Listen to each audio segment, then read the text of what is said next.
La verdad. No hay mejor fórmula que afrontar. De frente. Gobernador Arturo Núñez Jiménez. En la conducción queda con ustedes Jesús Sevilla Oropesa.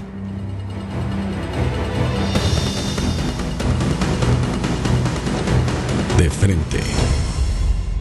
Muy buenas tardes, ¿qué tal? ¿Cómo están? Soy Jesús Antonio Sevilla Oropesa, son las 5 en punto de la tarde y bueno, pues aquí estamos en la cita muy puntuales en De Frente. Hoy, ya sabe, el señor gobernador del estado ha aceptado venir a platicar con nosotros.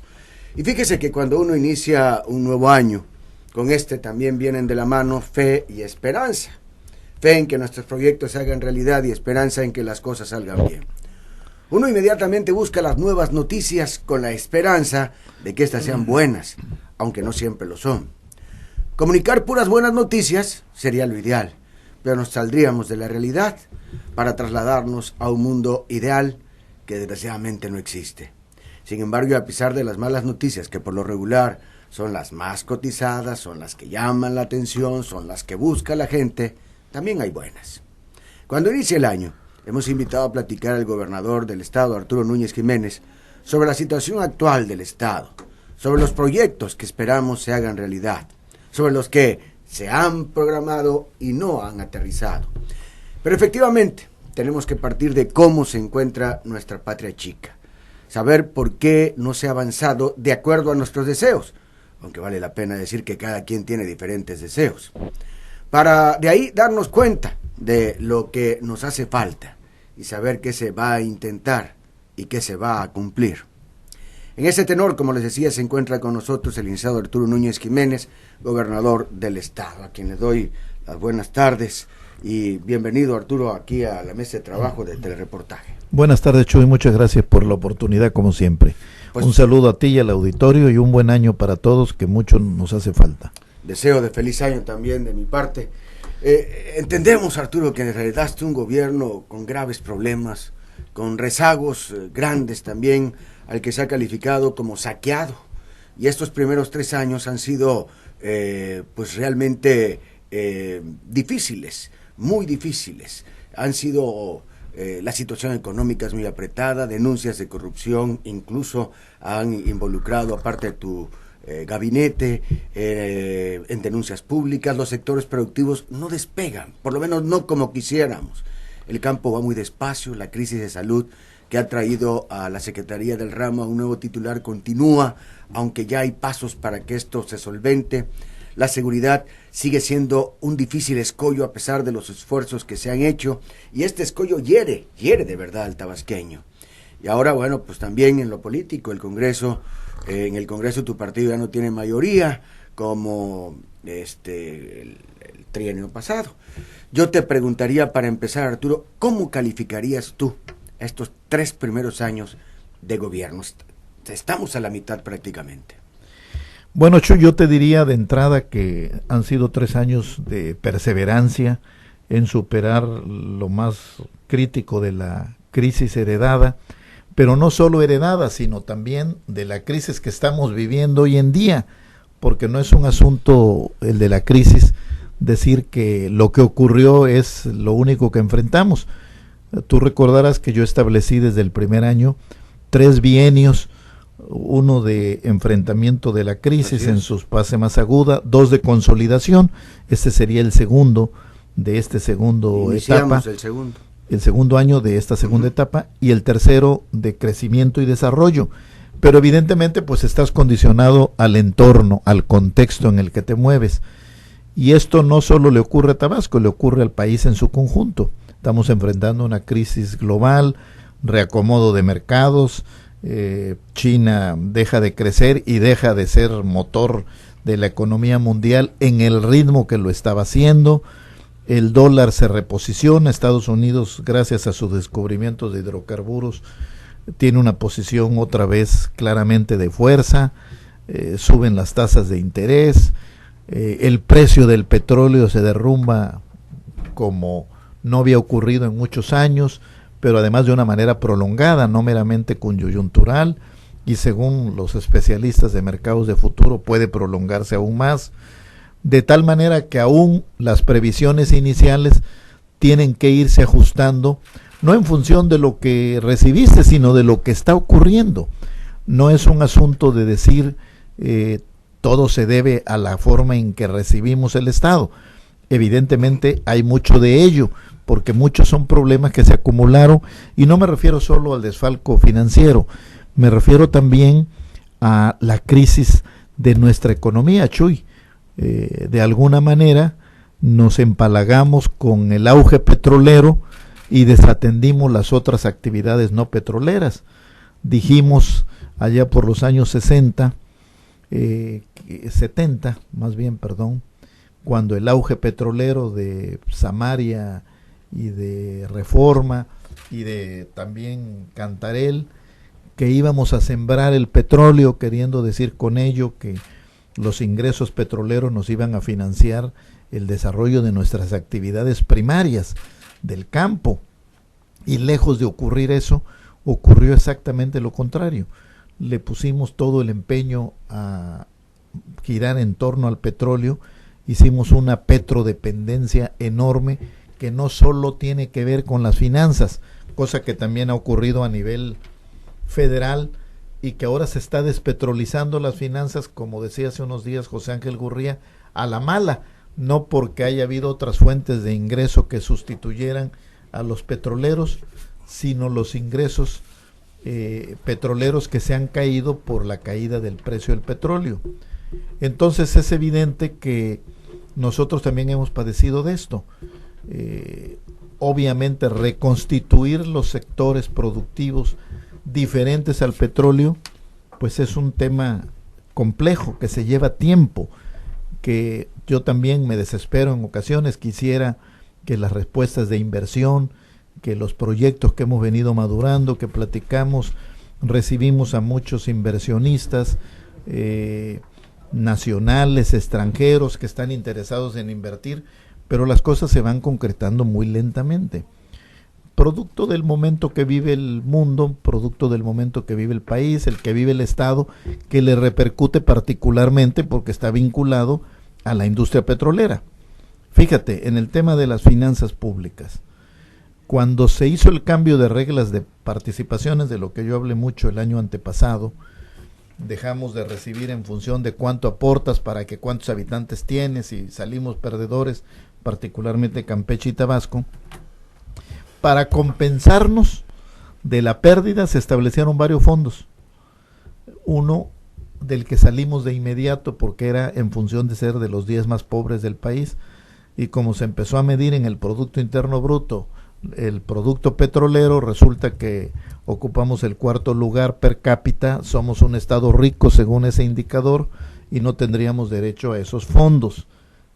Luego quedaron 2 fondos, uno que se denomina FOCO, Fondo de Compensación, que lo que busca es que según crezca el producto no petrolero, es decir, fundamentalmente el producto agropecuario, forestal, pesquero y de servicios, podamos recibir compensaciones por la caída de la participación petrolera, que era en función de las aportaciones, y resulta ser que de ese, por ejemplo, fondo, hemos entrado y hemos salido. El año pasado nos sacaron, porque el año antepasado había crecido el producto no petrolero de manera importante.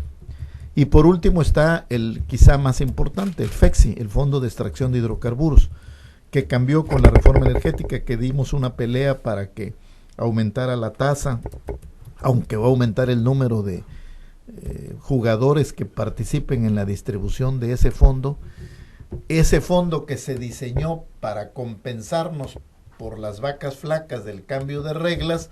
Resulta que ese fondo también está siendo afectado por la caída de la producción y del precio petrolero. Es decir, déjame decirlo coloquialmente, nos llueve sobre mojado. O también dicen otros, ya éramos muchos y parió la abuela.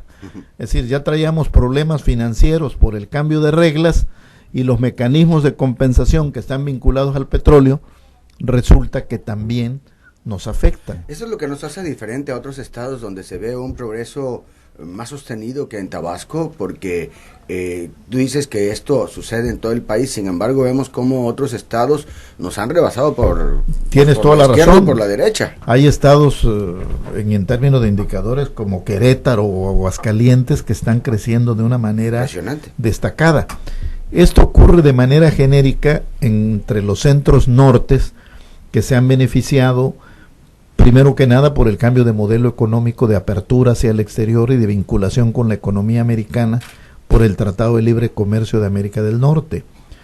La proximidad geográfica, sin que sea el único factor, hoy los transportes no son un criterio de costo fundamental, pero han sido los beneficiarios con el nuevo modelo. En cambio, los estados que estamos más al centro, más al sur, más al sureste, hemos no tenido esa ventaja comparativa de la proximidad al mercado americano. Sin embargo, guardando las proporciones con Aguascalientes y Querétaro, Campeche también ha caminado y ha caminado fuerte.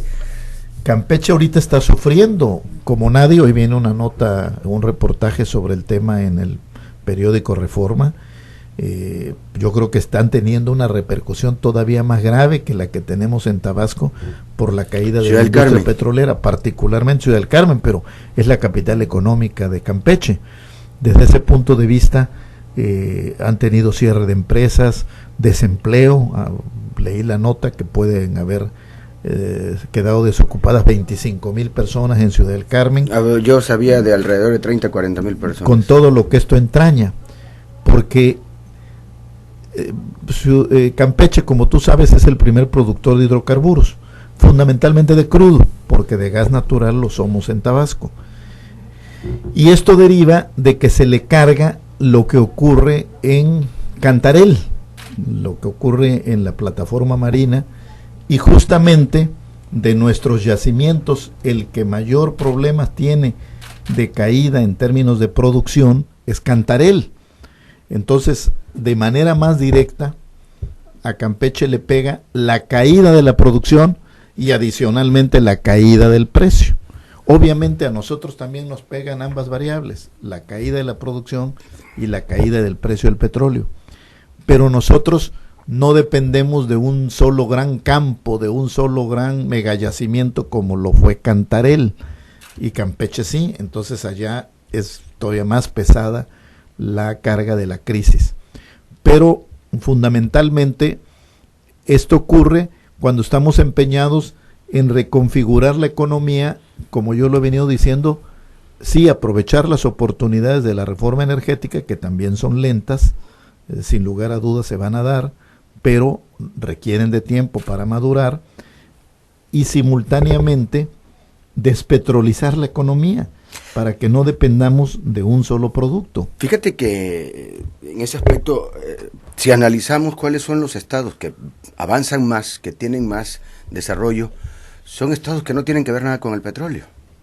Y nosotros, los estados que tenemos el petróleo, o que tenemos el gas, o que tenemos las dos cosas, tenemos aquí la contaminación, tenemos la inflación y los problemas sociales, los reclamos, etcétera, etcétera, los muertos y los quemados, las explosiones también, porque los accidentes, la falta de seguridad industrial en muchas instalaciones y el subdesarrollo.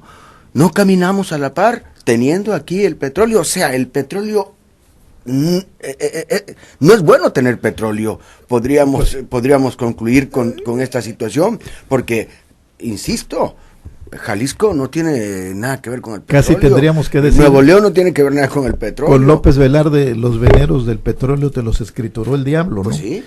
Efectivamente, Chu, yo te agregaría un dato que he comentado reiteradamente con el presidente de la República y con el secretario de Hacienda y Crédito Público, Luis Videgaray. Tabasco es el primer productor de gas natural, lo seguimos siendo. Decía yo, Campeche es el primero en crudo, y resulta ser que no hay un solo parque industrial en Tabasco del que se desprenda una línea de los muchos gasoductos que salen de Tabasco y que van a apoyar el desarrollo industrial de entidades del centro y del norte de la República. Es decir, el problema de menor desarrollo relativo de la región sur-sureste no solo tiene que ver con nuestra ubicación geográfica, que quedamos lejos de Estados Unidos, con nuestra orografía, particularmente, no hablo del caso de Tabasco, que es una planicie costera en su gran mayoría del territorio, con excepción de la colindancia con Chiapas. Hablo de Oaxaca, de Guerrero, de Chiapas, que tienen el sistema montañoso más complicado, bueno, Oaxaca, el nudo mixteco. Hablo de la cantidad de población indígena que por la misma situación orográfica mantiene a mucha gente en condiciones de pobreza y marginación. Son muchas las causas, pero también hay que decirlo, tiene que ver con las políticas públicas aplicadas, en donde nos ven solamente como áreas de extracción de nuestra riqueza natural y no áreas de desarrollo industrial. Yo le dije a Peña Nieto, oiga, es un absurdo que Tabasco, siendo el primer productor de gas natural, no tenga un solo parque industrial donde se pueda disponer de gas natural para nuestra industrialización. Y me dijo, lo va a tener, gobernador, pero no lo tenemos, ese es un hecho. Entonces, efectivamente, no todo es cuestión de la ubicación geográfica o de la historia o de la geografía, también de las políticas públicas que se han aplicado. Eso vale también, Chuy, con el caso de la hidroelectricidad. En algunos casos sirve para suministrar al sistema interconectado nacional y llevar el fluido eléctrico a otras regiones del país. Yo he mencionado, cuando tú ves los datos del censo de 2010, por ejemplo, Tabasco tiene menos porcentaje por viviendas de tomas domiciliarias de agua potable que Zacatecas. Qué bueno por Zacatecas. Zacatecas anda en el 90 y tantos % y Tabasco anda en el 81-82%, muy por debajo. Qué bueno por Zacatecas, no se trata de mala vibra con los zacatecanos, pero qué malo por los tabasqueños, que nos sobra el agua en un sentido y no la tenemos para tomas domiciliarias. Entonces ahí están las contradicciones en la aplicación de políticas públicas. Ahora, tú hablabas de, bueno, todo un análisis de por qué estamos como estamos, y hablabas de que la petrolización de la economía nos ha llevado a esto, pero también el gobierno ha tenido su parte ahí, Arturo, porque la vocación del campo se ha perdido precisamente porque entre Pemex y lo que paga y las condiciones que da el gobierno a sus trabajadores, pues nadie, bueno, muy poca gente quiere trabajar en la iniciativa privada y menos en el campo. Chuy, también hay que decirlo, porque creo que también debemos asumir nuestra parte de responsabilidad en este proceso. Es decir, el modelo de coordinación fiscal del año 80 nos convirtió en la primera entidad, así lo fuimos 28 años, con el mayor ingreso fiscal por habitante, per cápita. ¿Qué hicimos con esa oportunidad histórica? Éramos los primeros en recibir participaciones por número de habitantes, precisamente por las distorsiones que generó la variable petrolera en la distribución de participaciones.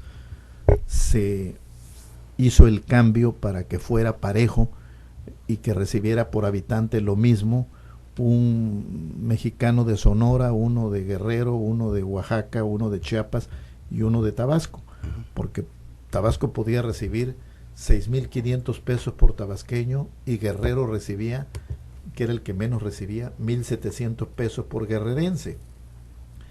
Que ahí hay un criterio que acabo de discutir con Ferdoz Yavala, que es un gran conocedor de esos temas.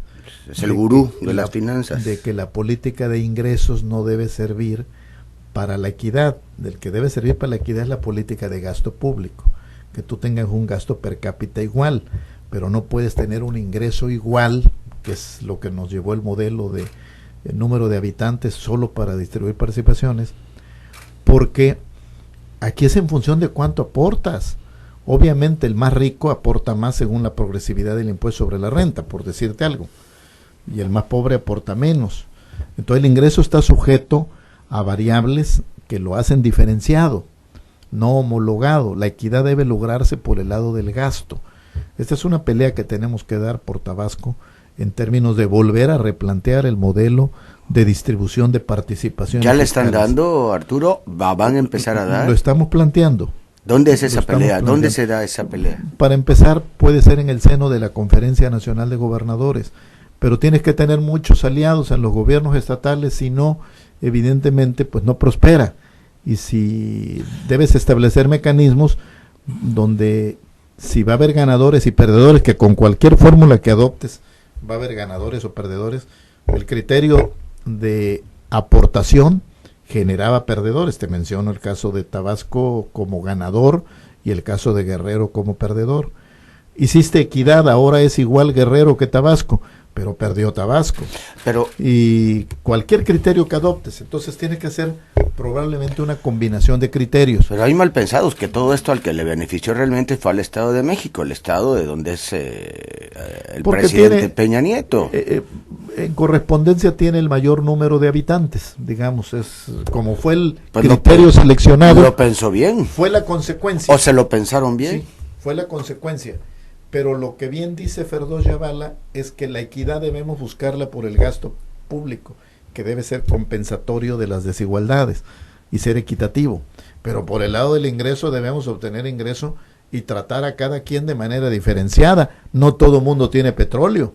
Entonces, no faltan los que dicen sí, pero no hicieron nada para tenerlo. Fue la naturaleza, sí, pero sí tenemos que enfrentar todo lo que acabas de narrar. Esto. Todo lo que acabas de narrar. Nos cuesta muy caro. La problemática social, la problemática ambiental, la problemática trágica de los accidentes de seguridad industrial. Entonces, es evidente que las políticas públicas federales han contribuido a la desigualdad en el desarrollo regional. Pero también es evidente que cuando nosotros hemos tenido la oportunidad de tener recursos en abundancia, tampoco hicimos mayor cosa por despetrolizarnos o por diversificar la economía. Al revés, crecían las participaciones fiscales y se desplomaba tu Producto Interno Bruto agropecuario. Eran los años en que mejorabas de participaciones, pero perdías inventario ganadero, por mencionar algo. Se reducía el área cacautera, se reducía el área platanera, se desapareció clase y el área cocotera. Es decir, tenemos que ver también qué hicimos nosotros cuando tuvimos la oportunidad de hacer cosas. Y la verdad es que no se hizo. Y hoy estamos pagando las consecuencias de todo aquello. Los indicadores de desempleo son muy altos, de los primeros, el que tiene Tabasco. Lo traíamos como tendencia, Chuy, se mejoraba unos meses, pero ahora con el impacto de la caída petrolera, pues se refuerza la tendencia. ¿Y qué están haciendo? ¿Qué van a hacer? ¿Cómo se va a revertir esto? Porque el Chapo Guzmán, esta entrevista que le hacían Champagne y el otra, esta niña, decía que cuando le preguntaban por qué, pues es que no había de qué hacer, no había que comer, no había en qué trabajar, entonces había que dedicarse a eso, y me dediqué a esto, no por hacerle mal a nadie, sino simplemente porque fue explicando un modus vivendi. Bueno, pues ese modus vivendi se puede multiplicar aquí en Tabasco. De hecho, creo que se está multiplicando, y por eso el problema que tenemos de inseguridad. En parte, así es, sin lugar a dudas. Las condiciones de desigualdad, las condiciones de desempleo generalizado, no son la causa directa del delito, pero son el ambiente propicio para el desarrollo y el cultivo del delito, ¿no? Evidentemente, nadie podría afirmar que ser desempleado o que ser pobre equivale a ser delincuente, de ninguna manera, pero sí que en condiciones generalizadas de desigualdad, de desempleo, de pobreza, prospera la posibilidad del desarrollo del delito. Eso no se necesita ser el gran sociólogo para entenderlo. Entonces, bueno, ¿cuáles son las apuestas? Pues obligadamente, otra vez retomo el discurso que yo he venido insistiendo con los paisanos. Uno, aprovechar las oportunidades de la reforma energética. Hay unas que se concretarán hacia fines de mi gobierno y de Peña Nieto en el 2018. Se llevan su tiempo.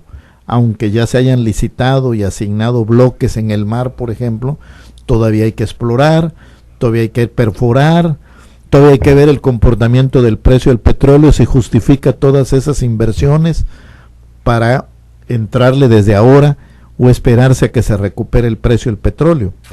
Donde tenemos un chance, déjame decirlo así, Chuy, de una relativa respuesta más rápida, es en el caso de esta tercera licitación vinculada a la reforma energética que se acaba de dar a conocer los resultados el 15 de diciembre, porque a diferencia de las dos primeras, todos en la ronda 1, son 5 licitaciones, van 3. La primera y la segunda fueron sobre bloques propiamente dichos en plataforma marina, en la zona litoral, una buena parte en Tabasco. Pero la de la ronda 1, licitación 3, son bloques en tierra firme, en Tabasco, en Chiapas, en Tamaulipas, en Veracruz, fundamentalmente. Ahí se trata, en el caso de los campos y los pozos de Tabasco, de lo que le llaman en la jerga petrolera los campos y pozos maduros. Estos ya estaban en producción, Chuy. Los abandonó Pemex por varias razones, las dos principales. La primera, me lo han explicado los petroleros, en el nivel de escala de operación de Pemex, aprovechó esos campos, esos pozos, mientras era barato sacar de ahí, extraer el petróleo. Pero en el momento que se atoró y que requerían inversión, para la escala de Pemex no le resultaba y los, digamos, abandonó. Se estima que en promedio habían dado de sí estos campos y pozos maduros el 30% de la totalidad de reserva del yacimiento. Es decir, hay un 70% que aprovechar. Para empresas de menor escala es negocio y funciona que le metan alguna inversión y obtengan resultados rápidos, porque ahí no van a explorar, ya van sobre seguro, ya se sabe que hay petróleo. Y la otra causa es que era demasiado barato obtener barriles de crudo en Cantarell. Alguna vez, yo siendo senador, compareció ante nosotros el entonces director de Pemex con el presidente Fox, Ramírez Corzo, ya casi en la salida del presidente Fox, y nos dijo que producir un barril de crudo en territorio continental le costaba a Pemex en aquel tiempo $11, y producir un barril de crudo en Cantarell le costaba $2. Pues se fueron hay quienes dicen que la sobreexplotación de Cantarell hizo que se precipitara su caída. Entonces eso generó que se abandonaran estos campos y pozos maduros, que pueden tener una respuesta en términos de inversión más rápida que el caso de los yacimientos y de los pozos y de las reservas en plataforma marina. Ese es una primera apuesta. Y la segunda es diversificar la estructura productiva, apostarle como le estamos haciendo, y en esto hay que reconocer que hay algunos inversionistas tabasqueños que están poniendo todas las ganas y todo el empeño. Yo inauguré recientemente 2 hoteles Hampton, uno en Villahermosa. ¿Por qué no, te interrumpo, por qué no, vamos ahorita a la pausa y regresando nos cuentas de esta otra apuesta, pero también te voy a pedir que nos platiques de aquello que se ha dicho, reactivar el campo, pero no me queda muy claro cómo se reactiva el campo cuando la apuesta sigue siendo Pemex y no nos acabamos de despetrolizar, y la apuesta, pues estamos también aquí en la ciudad. Pero ¿y el campo? Claro. Ahorita regresamos, son las 5 de la tarde con 28 minutos, platicamos con el gobernador del estado, el licenciado Arturo Núñez Jiménez. De frente, continúa después de comerciales.